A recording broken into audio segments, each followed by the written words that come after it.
I was asked to publish this book and it wasn't ready when I said yeah, which is probably, you know, standard in some ways, but I didn't really have enough poems to publish, and I sort of started to, so I wrote a few knowing that they were gonna end up in here, and but there was one thing that happened around the time that I'd agreed to publish a book where somebody was murdered, and I wanted to write about them because I was so affected by it. It was a teenage boy, and he seemed to, I don't know why I connected with it in some way, but it affected me.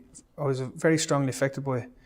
And the poem ended up like, so I was holding off the book till the last minute. There was 2 empty pages in the middle of the book where the poem was supposed to go. And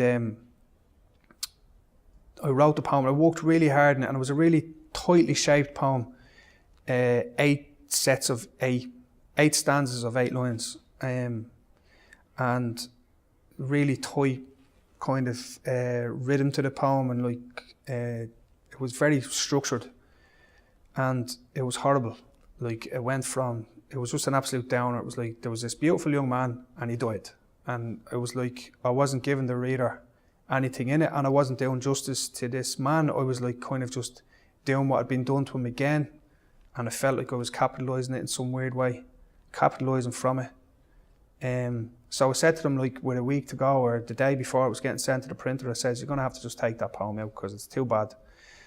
I hate it and I'm throwing it in the bin.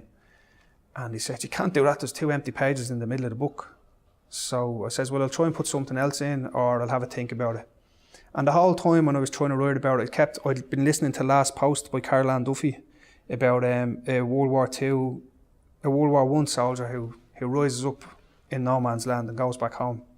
And I just had this thing in my head. It was like this person or this outside voice that I'm used to listening to now, but I wasn't really familiar with at the time, which was saying, write it backwards, write it in reverse, lift them up off the ground and bring them back. And I was like, no. And then I did, I just listened to it. The day before I was to send out, to finalise the book, and I just wrote backwards, and the poem came out pretty much the way it is in the book. And I'm kind of very relieved that happened, because I wanted to write about this young man, and all the young men who get murdered are killed because of violence. The most dangerous thing for a man is himself and other men, and it's the tragedy. Like you're going through Dublin, you get the Lewis, like nearly every Lewis stop on the red line has a bunch of flowers to mark the death of a young man. So yeah, this is called Memorial. And it starts with a quote from there's a quote from Carl Duffy at the start: if poetry could tell it backwards, then it would. If poetry could truly tell it backwards, then it would. Carl Duffy. They say in memory of you there is a blessed bouquet, tied to the last in a row of lampposts that shine their lights on waste ground near your home.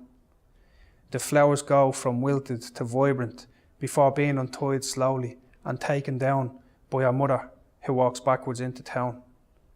Go back a few days more to her and all your family gathering, standing in a field and watching.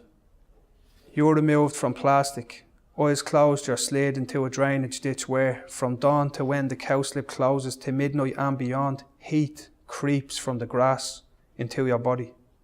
In the dark, 3 men will come, with tools they use to pour blood and bits into your stomach.